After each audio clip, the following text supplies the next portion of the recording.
여러분, 쇼케이스라는 말을 들어보셨습니까? 이 쇼케이스라는 단어는요, 말 그대로 진열장이라는 뜻을 가지고 있습니다.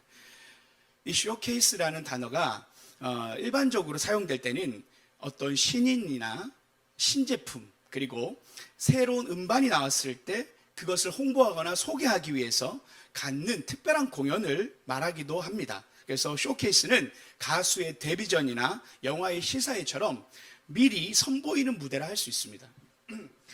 2000년대에 들어서요, 가장 큰 이슈가 있었던 쇼케이스가 하나 있었습니다. 아마 여러분도 아실 수 있는 분인데요, 바로 스티브 잡스가 했던 아이폰 1세대를 소개하는 쇼케이스였습니다.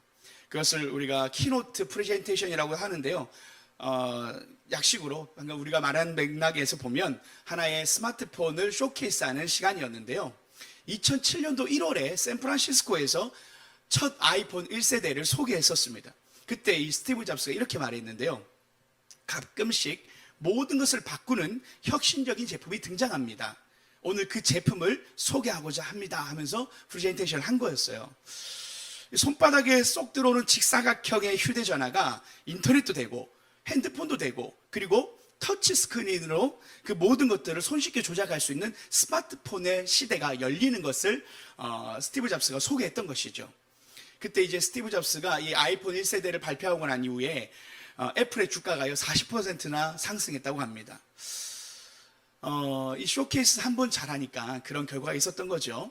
그리고 우리가 지금 다 알듯 전 세계가 스마트폰 시대를 살고 있지 않습니까? 그 첫 세대의 첫 문을 열었던 것이 2007년도였다라는 것이죠. 성경에서도요, 이 쇼케이스가 있습니다.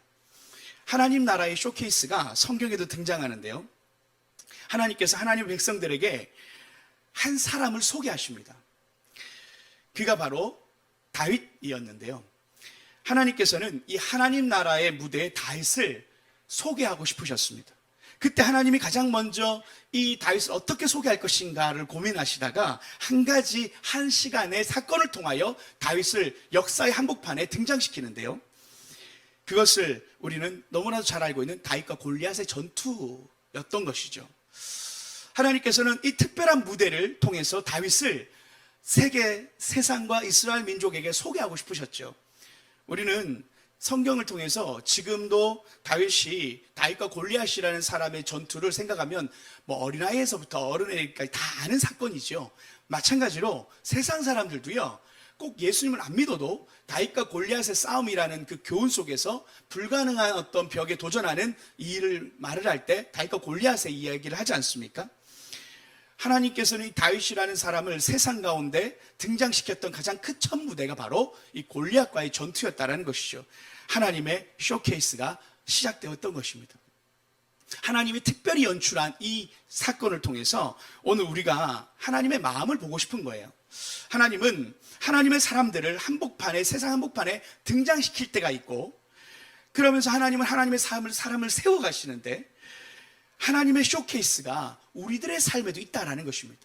하나님 우리 인생 속에도 하나님은 우리를 어떻게 하나님의 시대 속에서 하나님의 사명 가운데 우리를 사용하시는지, 하나님 또한 우리를 어떻게 준비시키시는지, 더 나아가서 이것이 우리의 삶뿐만 아니라 우리의 가정과 우리의 자녀들과 우리의 공동체, 우리의 사업장 가운데 하나님은 하나님의 계획 속에 하나님의 백성들을 등장시킬 때가 있고 사용하실 때가 있다라는 것입니다. 해서 오늘 설교의 제목은 하나님 나라의 쇼케이스입니다. 하나님 나라의 쇼케이스. 하나님의 나라의 주인공이 저와 여러분이 되기를 축복합니다. 하나님께서 우리의 가정 가운데 우리의 사랑하는 자녀들의 인생 속에 하나님이 그들의 인생을 주인공으로 사용하시겠다라는 그 놀라운 비밀을 오늘 함께 발견해 보고자 하는 것입니다. 오늘 먼저 우리가 읽진 않았는데 사무엘상 17장 1절 말씀을 함께 보고자 하는데요, 사무엘상 17장 1절 함께 읽어볼까요? 시작. 블레셋 사람들이 소고에 모여 소고와 아세가 사이에 에베스다밈에 진침해. 블레셋 사람들과의 전쟁이 10장 1절에 시작되었는데요, 이 블레셋 사람들은 이 가나안 족속의 사람들이었습니다. 그들은 이스라엘 동쪽 해안가에 살았던 강력한 민족들이었습니다. 지금 팔레스타인에 있는 이스라엘 민족과 싸우는 사람들이 바로 블레셋인들입니다. 그들의 후손이 지금 팔레스타인인들인데요. 이스라엘 민족과 팔레스타인이 늘 이렇게 대립했던 것이 역사적으로 계속 있었던 것이죠. 오늘 이 블레셋 군대가 진친 것은 에베스다밈이라는 곳에 진을 쳤고, 이스라엘 군대는 반대편에 엘라 골짜기에 진을 치고 서로가 이렇게 대치하고 있는 상황이었습니다. 그리고 이 전쟁은 40일간 지속되었다라고 해서 사무엘상 17장 16절 이렇게 나오는데요. 그 블레셋 사람이 40일을 조속으로 나와서 몸을 나타내었더라 해서 40일 동안 전쟁이 지속되었다라는 것을 보여주고 있습니다. 그러면서 하루에 2번 밤낮으로 한 사람이 싸움을 걸어온 거예요. 17장 4절에 이렇게 적혀 있습니다. 블레셋 사람들의 진영에서 싸움을 도두는 자가 나왔는데 그의 이름은 골리앗이요 가드 사람이라. 그의 키는 6규빗 1뼘이요. 당시에 이 싸움을 도두는 자라는 것은 고대 전쟁 역사에 보면 국가를 대표해서 1대1로 싸우는 싸움이 있었다고 합니다. 이 골리앗은 그 블레셋 진영에서 대표한 사람이었고, 동일하게 이스라엘에서 대표하는 사람을 내보내라고 도전했던 것이죠. 근데 이때 하나님 나라의 쇼케이스의 무대에 상대 적으로 하나님은 골리앗을 등장시켰던 것입니다. 여러분, 이게 복싱이나 격투기를 보시면 그 사회자가 이렇게 소개를 할 때가 있어요. 잘해야 되는데 이게 잘 안 되더라고요. 청코너 골리앗, 신장 286cm, 체중 150kg. 정말 이게 쉽지가 않네요. 이게 이 골리앗은요, 키가 6규빗 1뼘이라고 소개되었는데 이 한 규빗이 45cm입니다. 30cm 자 하나가 되는 거 보면 되죠. 그것이 6개 있다고 생각하면, 그리고 한 뼘이라는 표현은 13cm를 얘기하는 건데요. 그래서 다 더해보면 286cm였다. 골리앗의 키가 저보다 조금 큰데 2m 86cm 그랬다라는 거예요. 다시 대략 3m가 됐다라는 것입니다. 3m가 되는 사람이 바로 오늘 이 골리앗의 그 신장이었던 거죠. 원주민으로서 여러분, 우리가 처음에 지난주에도 살펴봤지만 안악 자손이 가나안 땅에 살았지 않습니까? 그들의 후손, 그들의 자손의 피를 이어받았음을 가늠해 볼 수 있는 사람이죠. 현재 세계에서 가장 키 큰 사람은 몇 센치인 줄 아십니까? 이 터키의 술탄 코젠이라는 사람인데요, 2m 51cm라고 합니다. 지금 살아있어요. 2m 51cm가 기네스북에서 현재 가장 키 큰 사람이라고 하고요. 그리고 역대 기네스 공식 최장신의 사람은 로버트 워드라는 사람인데 2m 72cm를 살았다고 합니다. 그리고 비공식인데요, 비공식으로 세계 최장신이라는 사람은 테드 에번스라는 사람인데 그 사람은 무려 2m 83cm였다고 해요. 그러니 이 골리앗의 키가 2m 86이라는 것이 불가능한 키는 아니라는 것이죠. 골리앗이 정말로 엄청난 키가 큰 장신의 사람이었다는 것을 이야기하는 것입니다. 그리고 이 골리앗이 입었던 무기와 갑옷이 무엇이었는지가 쭉 나오는데, 이 갑옷의 무게만 58kg, 거의 뭐 한 사람 업고 다니는 거예요. 그런데도 그 골리앗이 전쟁을 벌일 정도로 그의 그 피지컬, 우리 체격은 아주 대단했다는 거죠. 그리고 그가 들었던 창날, 이 칼의 창날의 무게만 7kg이었다고 해요. 아령 5kg면 더 무겁잖아요. 7kg 되는 칼과 창날을 가지고 있었다는 것입니다. 어마무시한 사람이 바로 골리앗이었다는 것이죠.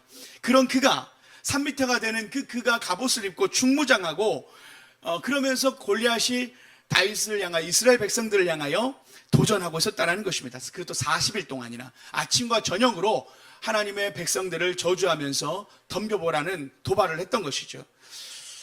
근데 우리가 너무나 잘 알고 있지만 아무도 그 골리앗을 향하여 상대할 수 있었던 사람, 도전했던 사람은 없었죠. 사울왕은 상품도 내걸었어요. 자신의 딸도 주겠다, 그리고 세금도 면제해 주겠다, 뭐 모든 부분에 상금도 주겠다고 했는데 아무도 나서지 않는 겁니다. 왜냐하면 너무 두려웠기 때문에. 근데 그때 여러분, 우리가 너무 잘 아는 오늘 역사의 한복판에 등장하는 다윗이 등장하는데요, 사무엘상 7장 13절 말씀 한번 같이 읽어볼까요? 시작. 그 장성한 세 아들은 나간 세 아들의 이름은 장자 엘리압이요, 그 다음은 아비나답이요, 셋째는 삼마며. 다윗의 형제가 총 8명 있다는 걸 아시죠? 다윗은 막내였어요. 지금 방금 우리가 말했던 엘리압과 아미나답 3마들은 20세, 20살이 이상이 됐던 사람들이었다는 거죠. 그들만 전투에 참여할 수 있었습니다. 왜냐하면 성인만 참여했기 때문이에요. 그러면 한번 생각해 보세요. 나머지 형제들은 19살 이하로 해서 연년생이라고 해도 다윗이 막내 8번째면 그 위에 있는 형들을 생각했을 때 최소 나이가 14살에서 15살로 추정해 볼 수 있는 것입니다. 다윗은 정말 중학생, 아주 어린아이였다라는 것이죠. 이때 다시 소개가 되는 거예요. 홍커너, 다윗, 신장 165cm, 체중 60kg, 이렇게 소개가 됐다고 보는 거죠. 정말 너무나도 작은 상대였다라는 것을 볼 수 있는데, 또 그의 무기는 어떻게 됐는지도 볼 수 있어요. 17장 40절 사무엘상 보면요, 손에 막대기를 가지고 시내에서 매끄러운 돌 5을 골라서 자기 목자에 재고 곧 주머니에 넣고 손에 물매를 가지고 브레스 사람에게 나아가니라. 이 사울왕이 전쟁에 나가려 했던 다윗에게 갑옷도 입혀주고 칼도 주었는데 안 맞은 거예요. 사울왕이 당시 키가 2m였거든요. 그런데 2m보다 작았다는 것을 분명히 알 수 있고, 일반 성인이 입을 수 있는 갑옷도 못 입었던 것이 다윗이었던 것입니다. 그는 정말 왜소한 체격을 가졌고, 또 그가 칼보다는 지팡이를 들었다라는 건데, 이 지팡이는 이 양떼들을 치는 목자들이 쓰는 구부러진 지팡이였습니다. 양을 보호하는 데 쓰는 거였어요. 특별한 무기가 아니었습니다. 어떤 특별한 장치가 있는 어떤 신기술이 있는 게 아니었습니다. 그리고 시냇가에 가서 매끄러운 돌 5개를 골라서 주머니에 넣었고 물매만 가지고 나갔다는 거죠. 뭔가 다윗과 골리앗의 밸런스가 엄청난 차이가 있다는 것을 볼 수 있죠. 하나님이 이 상황을 연출하셨다는 것입니다. 삶의 위기적인 상황을 우리가 생각할 때 우리는 위기는 곧 기회가 될 수 있고 위험이 될 수 있는데, 하나님이 우리의 인생 속에 위기가 있다는 것은 성경에도 하나님이 때로는 그런 삶과 상황을 연출하실 때가 있다는 것을 우리가 기억해 봐야 한다는 것입니다. 그것이 때로 우리 인생에 하나님이 주시는 기회가 될 수 있다는 거죠. 그때 다윗에게도 이러한 기회가 찾아왔던 것입니다. 사무엘상 17장 17절을 한번 볼까요? 이 말씀도 함께 읽어보겠습니다. 시작. 이새가 그의 아들 이 볶은 곡식 한 에바와 이 떡 10덩이를 가지고 진영으로 속히 가서 내 형들에게 주고. 다윗은요, 전쟁에 참여하러 왔던 게 아니었습니다. 형들에게 아버지가 시킨 간식 심부름을 하고자 왔던 상황이었죠. 근데 여러분, 우리가 잘 알듯 이 사무엘상 17장 전에 사무엘이라는 사사에게서 다윗은 왕이 될 것이다 라고 해서 기름 부음을 받았습니다. 근데 오늘 하나님은 다윗을 이 왕의 대관식과도 같은 하나의 쇼케이스와 같은 무대를 먼저 보여주고자 하나님이 선택하셨던, 하나님은 외모를 보지 않고 중심을 보신다 하셨던 그 하나님의 선택이 어떠한 인물이었는지를 이스라엘 백성에게 보여주고 싶으셨던 하나님의 첫 쇼케이스가 바로 하나님이 오늘 이 장면 속에서 우연 같은 상황 속에서 연출하셨다는 것이죠. 그 위기가 다윗에게 기회로 찾아오는 순간이었다는 것입니다. 다윗은요, 골리앗이 40일 동안 밤낮으로 저렇게 하나님의 백성과 하나님의 군대를 모욕했다라는 사실을 들으면서 분노하기 시작하죠. 그러면서 사무엘상 17장 45절에 이렇게 이야기합니다. 다윗이 블레셋 사람에게 이르되 너는 칼과 창과 단창으로 내게 나오거니와 나는 만군의 여호와 이름 곧 내가 모욕한 이스라엘 군대 하나님의 이름으로 내게 나아가노라. 네가 모욕하는 이스라엘 군대 하나님의 이름으로 나아간다라고 말하면서 네가 모욕했다라는 것에 대한 이 다윗이 거룩한 분노가 치밀었다라는 것이죠. 다윗은 하나님을 참 사랑했던 사람입니다. 다윗은 하나님의 영광을 위해서 살고자 했던 사람이었다는 것을 우리는 이 말씀 통해서 알 수 있지요. 세상 사람들이 침묵을 지킬 때 하나님을 위하여, 하나님의 영광을 위하여 외칠 수 있었던 사람이 바로 다윗이었다는 것입니다. 그의 중심이 그 많았던 사람들의 그 어른들과 또 사울왕에 비해서 왜소하고 어렸지만, 그러나 그 마음에 하나님을 향한, 하나님의 영광을 향한 열정과 사랑은 누구보다 가득 찼던 마음의 중심을 가지고 있었던 사람이었다는 것이죠. 하나님이 바로 얘가 내가 선택한 사람이야. 이런 사람을 내가 선택하는 거야. 내가 이런 사람을 쓰는 거야. 잘 봤지? 하나님의 쇼케이스에, 하나님 나라의 쇼케이스에 하나님이 등장시키셨는데 역시나 다윗은 실망시키지 않고 그 상황 속에서 모두가 침묵을 지키고 있는 그 상황 속에서 다윗이 손을 들고 내가 저랑 싸우겠습니다라고 외치며 나아갔다는 것이죠. 그것이 하나님이 어떤 사람을 쓰시는지, 어떤 마음을 하나님이 보셨는지를 보여주는 하나님 나라의 무대에 등장시키고 싶으셨던 다윗이었습니다. 그런데 우리가요, 이렇게 하나님을 위해서 살고자 할 때 하나님을 위해서 살면 칭찬만 받는 것이 아니라는 것인데요, 우리가 잘 알듯 다윗이 골리앗 앞에 서겠다고 얘기하니까 다윗의 가족이었던 다윗의 형제들이 이렇게 말하는 거예요. 17장 28절입니다. 큰형 엘리압이 다윗이 사람들에게 하는 말을 들은지라 그가 다윗에게 노를 바라여 나는 내 교만과 내 마음의 완악함을 아노니 네가 전쟁을 구경하러 왔도다. 다윗이 너가 요즘 표현으로 하면 너는 관종이구나.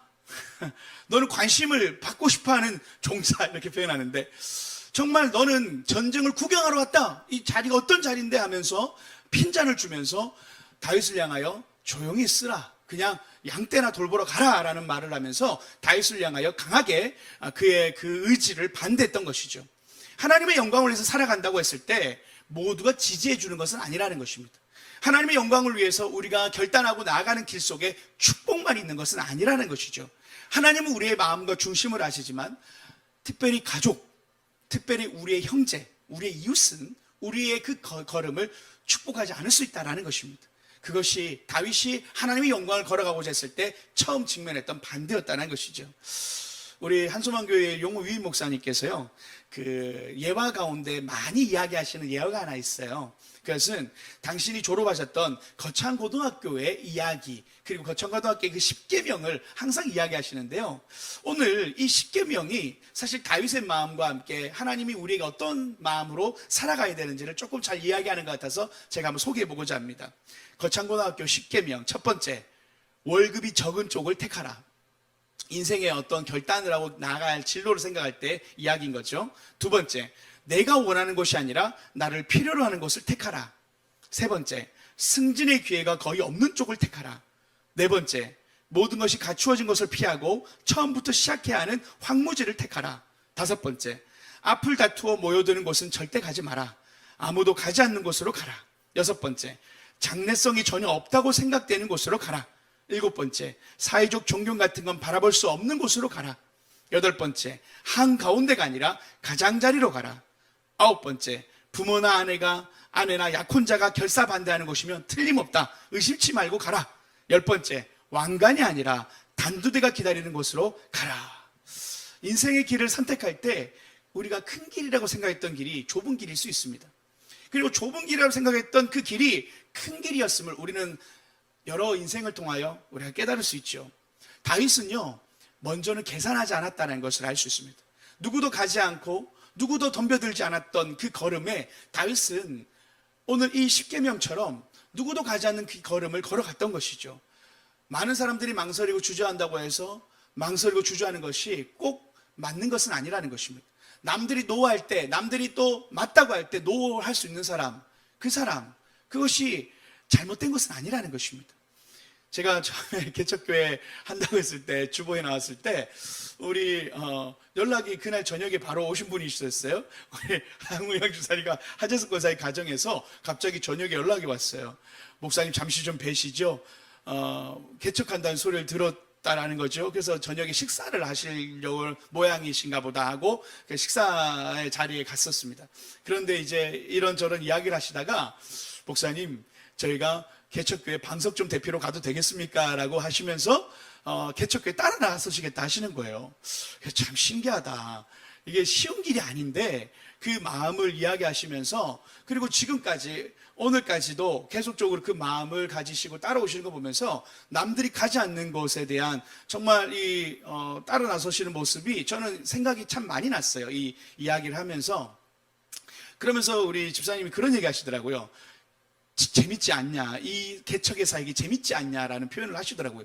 이 재밌는 것을 왜 몰라? 이런 식으로 하시더라고요. 제가 보면서 개척교회를 통한 하나님이 어떻게 일하시고 함께 하시는지를 계속 우리가 함께 목도하니까 하나님의 일하심을 너무 직관한다고 하죠. 하나님의 일하심을 볼 수 있다라는 것을 그 이야기와 함께 저랑 같이 밤새도록 얘기한 적이 있습니다.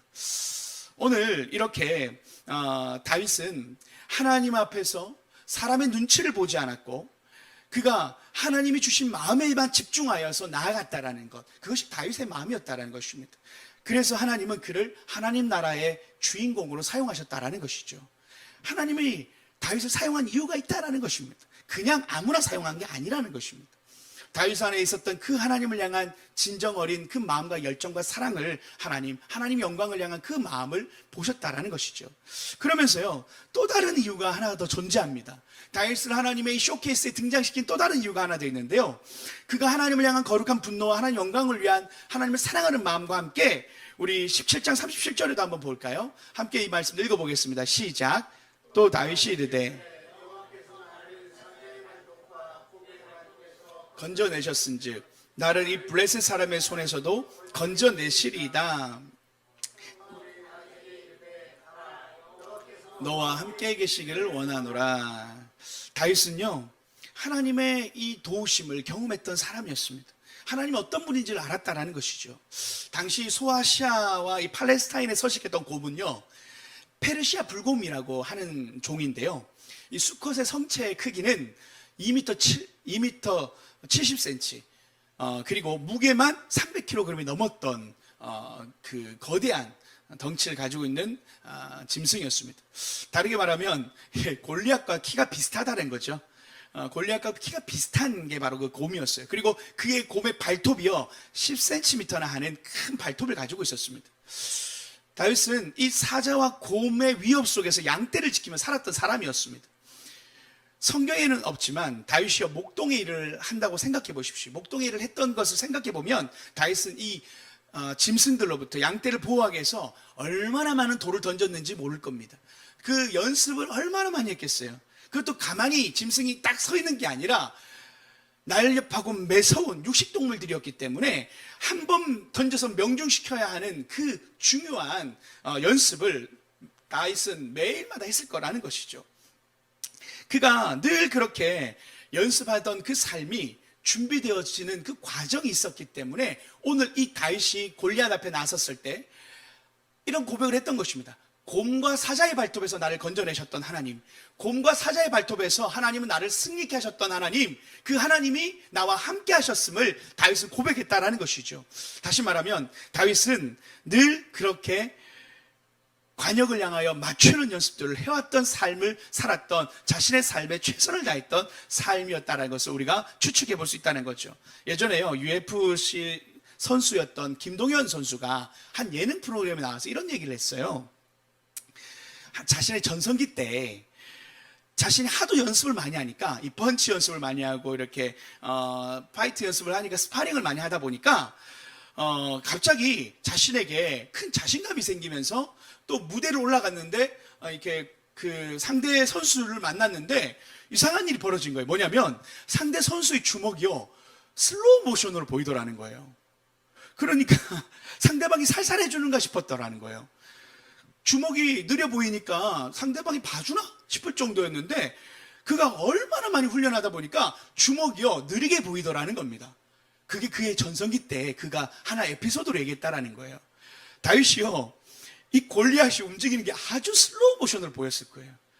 워낙 사자와 곰과 여우와 늑대들이 움직일 때 그 맞추는 관용을 생각해 본다면, 골리앗은 덩치도 큰데 가만히 서 있잖아요. 그러니까 걸어온다 했을 때 그건 얼마나 쉬운 관역이었겠어요. 다윗이요, 그러면서 그가 정말 말 그대로 이때까지 그렇게 하나님과 함께 하면서 그가 준비했던 그 연습 속에서 실제로 던졌는데 17장 49절에 어떻게 되죠? 손을 주머니에 넣어 돌을 가지고 물매로 던져 블레셋 사람의 이마를 치매 돌이 그의 이마에 박히니 땅에 엎드러지니라. 하나의 돌을 가지고 던졌는데도 바로 맞춰버렸습니다. 근데 이게 그 골리앗이 가지고 있었던 갑옷은 중무장이었잖아요. 머리에만, 이 이마에만, 이게 얼굴에만 중무장이 아닐 거 아니에요. 눈으로 봐야 됐을 거니까 그 작은 틈을 그것도 정확하게 맞춰버렸다라는 것이죠. 다윗이요, 정말 이 프로페셔널한 실력을 가지고 있었다라는 것을 우리가 엿볼 수 있는 것입니다. 우리가 신앙생활하다 보면 오해가 있는데 이런 오해가 있어요. 뭐냐면 하나님 저 시험 잘 치게 해주세요. 학생들을 보면 그런 친구들 있죠. 하나님 제가 시험 보면 답을 다 맞추게 해주세요 하고 갑자기 시험지 앞에서 이렇게 제비를 뽑는다든지 이렇게 무언가 이렇게 찍기를 한다든지 하는데 그러면서 기도하는 거 하나님 제발 잘 찍게 해주세요. 여러분 이게 우리가 신앙의 오해예요. 하나님 앞에 기도는 해요. 하나님 나 시험 잘 보게 해주세요 하는데 이렇게 찍게 하는 거는 하나님 원하시는 자세가 아니죠. 하나님 앞에 우리가 최선을 다하여 공부하고 난 이후에 하나님 제게 지혜를 주세요 했을 때 하나님이 실수하지 않도록 도와주시는 것이지 우리의 최선의 100%와 하나님의 최선의 100%가 만날 때 기적이 일어나는 것이지 하나님 앞에 노력하지 않고 잘 되기만을 바라는 것은 미신적 신앙이라고 하는 것입니다. 다윗은 자신의 인생 속에서 얼마나 많은 노력을 하면서 그의 삶 속에 하나님의 역사하심을 기도하고 하나님 앞에 의지하면서 그가 열심히 살았는지가 저는 오늘 하나님이 다윗이라는 사람을 소개할 때 다윗이 어떤 사람인지를 보여주는 또 하나의 장면이 될 수 있다고 생각해요. 그가 자신의 맡겨졌던 목동의 일을 얼마나 최선을 다해서 자신의 삶을 살았는지 그러면서 그의 인생 속에서 준비되어 왔다는 것을 오늘 그 무대 한복판에서 다윗이 이게 물배 던지는 게 양떼를 지키기 위해서 하나님 준비시키셨던 게 아니었다라는 거예요. 이스라엘 민족을 대항하는 골리앗을 하나님 쓰러뜨리기 위해서 그 물맷돌을 계속 준비시켰던 거예요. 아빠 왜 나에게 목동의 일을 시키세요? 저는 놀고 싶어요. 그런 삶의 반항이 아니라 인생에 대해서 최선을 다해서 양떼를 돌보던 그의 마음을 하나님은 사용하셨고 그를 보셨다라는 것이죠. 저는 하나님이 우리에게도 평상시에 우리의 삶에 준비시키시는 것에 대해서 일상의 삶을 하나님은 최선을 다해 살아가기를 원하신다라는 메시지이기도 하고 그렇게 살아가는 우리의 삶을 지루하다 힘들다 불평불만할 수 있을지라도 하나님은 하나님의 때에 하나님의 쇼케이스를 통하여 하나님은 준비시켜 등장시킬 때가 있다는 것입니다. 할렐루야.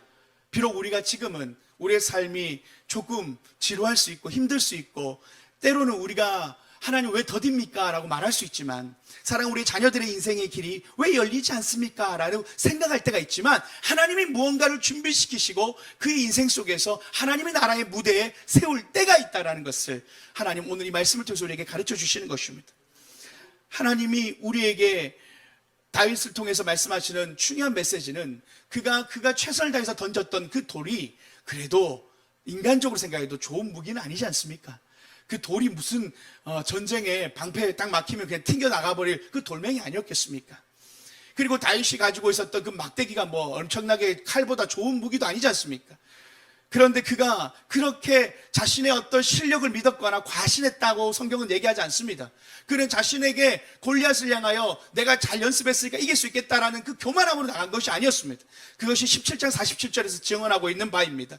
또 여호와의 구원하심이 칼과 창이 있지 아니함을 이 무리에게 알게 하리라. 전쟁은 여호와께 속한 것인즉 그가 너희를 우리 손에 넘기시리라. 그의 삶을 대하는 자세는 하나님이 함께 하실 때 하나님은 나를 곰과 사자의 발톱에서 건져내실 것이다 라는 믿음의 무기가 있었다라는 것입니다. 그것이 다윗이 사울에게 없었던 믿음이요 무기요 이스라엘 백성들에게도 누구에게도 없었던 믿음의 무기가 다윗에게 있었다라는 것이죠.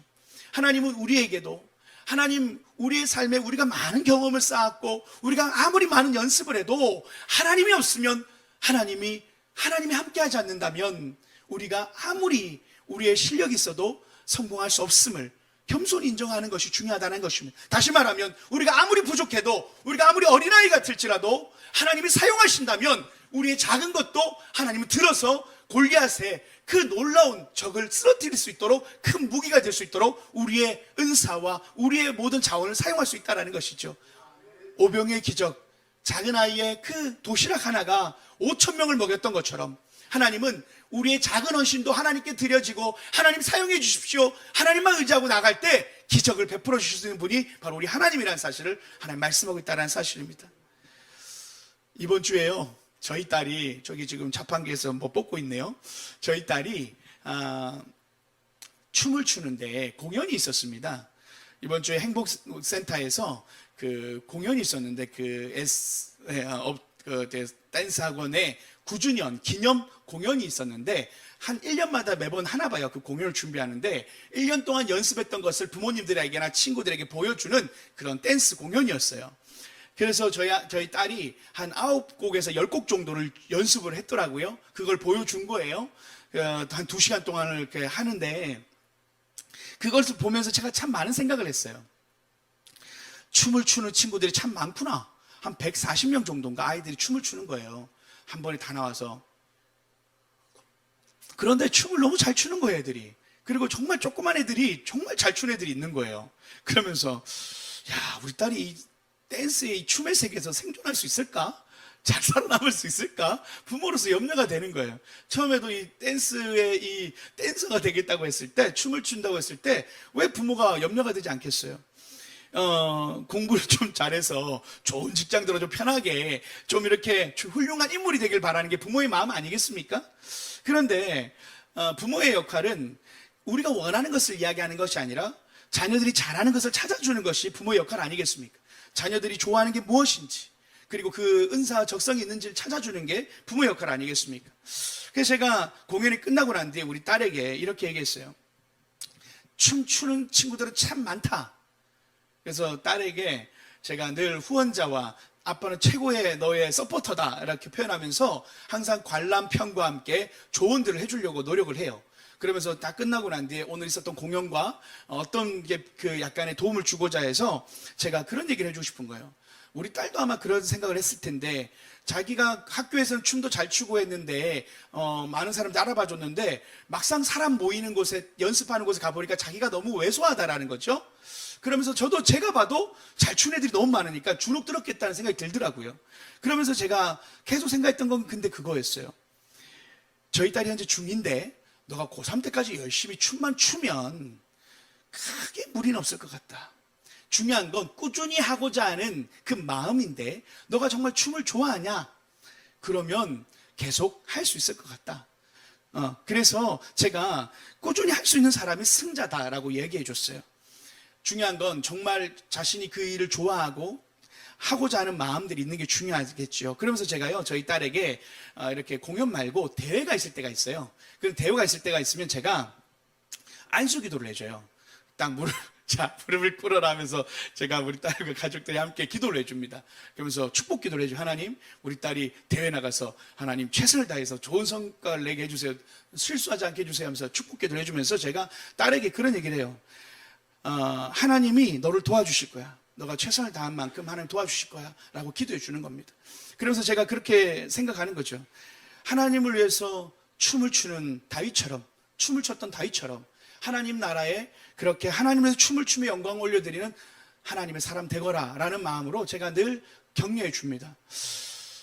하나님이 이처럼 사랑하는 부모의 사랑하는 자녀들에게 그들의 인생 속에 주인공이 되길 바라죠. 그들의 인생 속에 하나님 안에서 자녀들이 잘 되길 바라는 건 부모의 마음일 것입니다. 동일하게 하나님도 우리를 자녀 삼으셔서 아들과 딸로서 바라보시고 우리의 인생의 무대 속에서 주인공이 되기를 축복하시는 것입니다. 지금도 여전히 우리를 응원하고 계신 하나님은 우리의 삶의 위기 속에서 하나님은 그것이 너의 등장의 타이밍이야, 그것이 너의 믿음을 테스트하는 그 속에서 영광 받으실 거야 라는 하나님의 기회가 될 수 있는 것이 골리앗이라는 상대가 나타났을 때라는 것이요. 여러분의 삶의 두려움은 무엇입니까? 여러분의 삶의 골리앗은 무엇입니까? 각자의 두려움이 있을 것입니다. 각자의 골리앗이 분명히 있을 것입니다.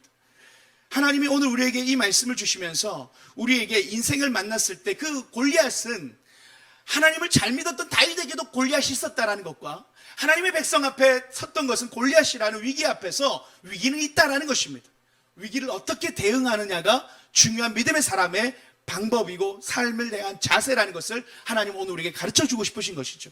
다윗은 그 골리앗 앞에서 하나님의 영광과 하나님의 함께하심을 믿고 신뢰했던 사람이었다는 것이죠. 여러분, 혹 건강으로 인해서 병원 찾기가 두려워하는 분은 안 계십니까?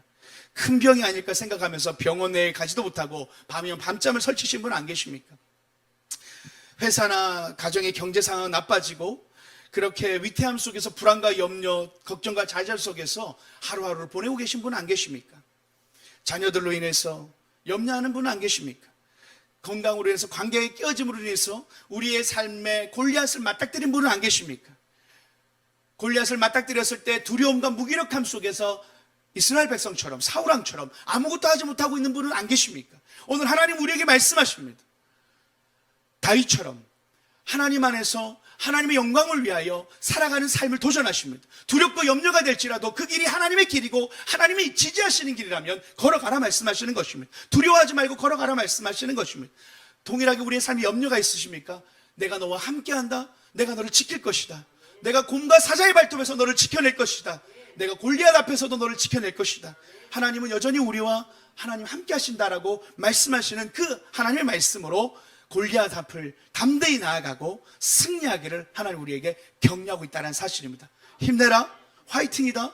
하나님은 늘 우리와 함께 하시는 이 말씀 속에서 하나님 나라의 쇼케이스, 하나님의 믿음의 백성으로서 하나님은 지금도 우리를 역사의 한복판으로 하나님 세계의 무대의 한복판으로 우리를 등장시키셔서 아름다운 삶으로 우리를 하나님께서는 살아내기를 응원하고 계시다는 사실입니다. 하나님 나라의 믿음의 쇼케이스에서 모두 승리하시는 저와 여러분 되기를 축복합니다.